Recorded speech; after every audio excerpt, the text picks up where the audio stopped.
what is going on YouTube? Welcome to another video by myself, the Jaff Man. If this video series is a hit, I'll carry on making more, but the only way I'll know it's a hit is by them views, them subscribers and them likes. This video is going to be part of a new series that I'm going to be calling TechNostalgic. Now, I'll be honest straight up, I have a little bit of inspiration from MKBHD with his retro Game Boy video, which made me think about what I have lying around that is really retro, but the difference is that I own and I grew up with as a child, and that is none other than this bad boy, the Sega Dreamcast. Now let's take a step back in time, or should I really say let's go back to the future, because this console was really showing us the future. Let's put everything aside and do the unboxing. So here is my original Dreamcast box. This was part of a kind of bundle deal. It is called the Dreamcast Value Pack. It included 3 Dreamcast games, which if you could barely afford a console on its own, then it was great because you got some games to play with as soon as you got it. It came with Tomb Raider, Sonic and Virtua Striker 2. Now these games are pretty random. Tomb Raider, everybody knows, she looked very different back then. Sonic, which is a franchise classic, and the football game, which is kind of like Pro Evolution Soccer. Now this is not a true unboxing because this is actually my original Dreamcast, and I've packed it away in my mom's loft for maybe the last 10-11 years. I've probably packed it away earlier than that. I think I pulled it out once in between to play Shenmue. Now this is really interesting. Dreamcast says that we all play games. It's one of the most natural things in life, and it's how we learn to think on our feet and take our chances. It's how we get to know our friends and understand our opponents. This is Dreamcast. It's time to come together. They claim it's the most revolutionary digital entertainment system for the new millennium, which, to be fair, at the time it absolutely was. There was nothing else on the market that could offer you the features in a console that this thing could. Now inside you'll find the power cable, the connection cable, which allowed you to connect it to your television at the time, those massive CRT tube TV things. So one end into your Dreamcast and the antenna looking end into the antenna socket of your television. Now the box in the middle allowed you to still connect your antenna into this cable, so to speak, and if the Dreamcast wasn't on, you'll still be able to watch analog television. That little switch is for different region. I believe I is for UK and G is for somewhere else, maybe Europe. So as the power cable is outside, that means the power brick is inside. Now there you go, some random plastics. Can't even remember how I packed this, it was so long ago. This is the Dream Key, which allowed you to connect to the internet. The controller with a very yellowly faded memory card unit plugged into it. Now this is the Dreamcast itself. We take it out and look at its yellowly faded exterior. Man, this does bring back so many memories. I'm so excited bringing this thing out. I wish I still had Shenmue, because I would have played Shenmue again. I'm not really that much of a fan of the games it came with, but we get to see, oh look at that, that is such a slow motion opening. But alas, that was all down to gravity because it just pops open there for whatever reason. No slow-mo included in this. Inside, obviously you can see the original color of this Dreamcast prior to fading. Power button, and here's the back of the console. It was a tiny little brick. It had on this side an expansion port of sorts, which came pre-hardwired with the Ethernet port, but I'm guessing the whole point of this expansion slot was to allow modular access to different things that you may have wanted to plug in that Dreamcast never created for us to benefit from because it died so quickly. At the back you have the power jack in, some other cable I've never seen before, and the AV out, as well as obviously the Ethernet port. You might have seen the huge bundle of Ethernet cables or telephone cable under the Dreamcast when I took it out, because I had tried to connect it to the internet a few times. Now this is the controller with my fake slider, not really, but it was also the first of its kind. It had dual memory card slots where you could connect 2 of those visual memory card units. One of them, the display would get inverted and always be on show when it was plugged in to the controller. Memory doesn't really come with anything. all I had in there was, and it's gone, and it's gone, and it's gone. All I really had in there was this lid.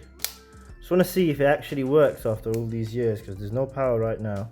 But I see at the back it takes these CR2032 type batteries, by the looks, 2 of them. It's alive! After finally coming back to life, which I really couldn't believe for such an old little thing to turn on with this little dot matrix display.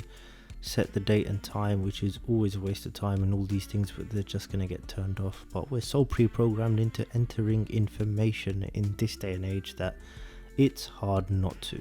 Now, it's a tiny little unit that is reminiscent of the Tamagotchis, which used to be these tiny little devices where you could have a virtual pet and take care of it on the go. This similarly, for some reason, wanted to mimic that, and I guess it was great in some ways. You could have these little babies from Sonic eggs that you could like hatch. I can't really remember the concept, but essentially you'd hatch an egg and you'd end up with a pet in the Sonic game, and it would become your little pet in this Tamagotchi thing. Now, other than this little pet Tamagotchi feature, it only allowed you to view save files, time and date, and that really was it. It was a cool little concept because everybody was crazy about Tamagotchis, but the batteries died very quickly, and you don't really want to lose your memory card with all your save game data by putting this in your pocket all the time. Then every Dreamcast came with Choo Choo Rocket. This was Tomb Raider, which looked very different at the time. Lara Croft did anyways. Virtua Striker 2, and the franchise favorite Sonic. So I really wanted to show you guys some gameplay, but I couldn't figure out how to get this thing working with modern TVs and ancient connections. But alas, I tried my best to persevere for the sake of YouTube and gave it one more go. And we finally got this thing rolling. Here's that original little Dreamcast logo intro, and again we're confronted by inputting data. This is so annoying, but we have to do it. Now you're in the home screen of the Dreamcast. You had a play function, check your save games, which was really cool. As you can see, Shenmue 1 and 2 save games mostly, because that game was just like the best. Put a game in, and what do we have? I think it's Sonic.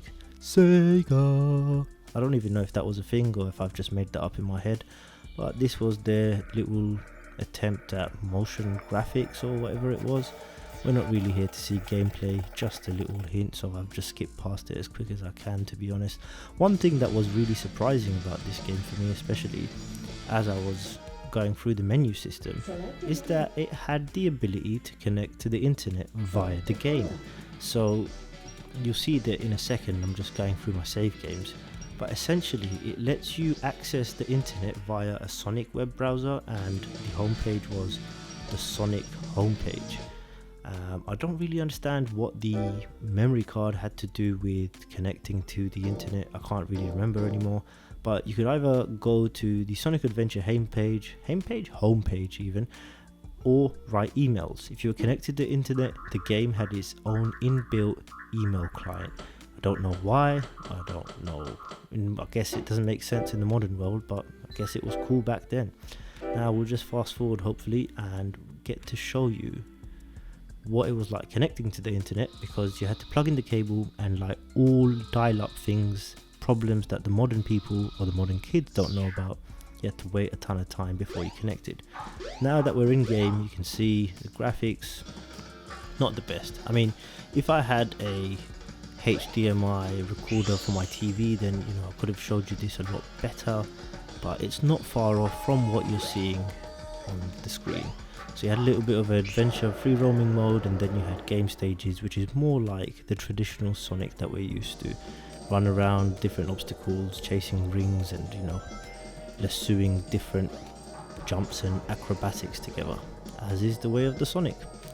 But this game, it was great at the time. It is quite reminiscent of the Sega franchise. I think it's the first time they properly went 3D with it, and I think it did do well. Same, the Dreamcast didn't do too well, with only 10.2 million units being sold. That's probably less than the Nintendo Wii, which was one of the biggest flops. Now, as we come towards the end of this segment, let's look at some B-roll, because that's something I haven't showed you much of yet throughout this video.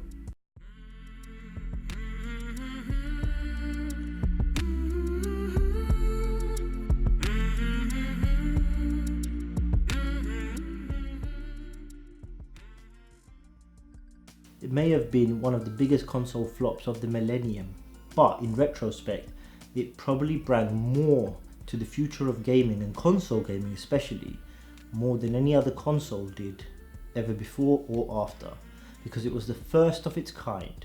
It had internet before any other consoles. You could plug in a little dial-up modem and hear a little dialing tone and wait 20 seconds and you'd be connected. Email clients, web browsing, it was all in the Dreamcast. Sadly, David couldn't actually beat Goliath when it came to the battle between the Sega Dreamcast and PlayStation 2. Sony absolutely decimated sales, a lot more than Dreamcast could have ever hoped to have sold, and they buried Sega along with the Dreamcast, because as you know now today, Sega has been reduced to a small third-party games developer not having any consoles of their own. It pushed all next generation consoles to higher limits, better graphics, interactive play, online multiplayer, online store, web browsing, DVD player facilities on things like PlayStation, then Blu-ray. It forced next generation consoles, especially the PlayStation 2, to be so much more above and see the future of where console gaming was going as a whole. It was taking over our living rooms and our lives. But if you're listening, Sega, which you're probably not because I'm such a tiny YouTuber, reinvent if you can. Make something else. Make a new version of the Sega Game Gear maybe?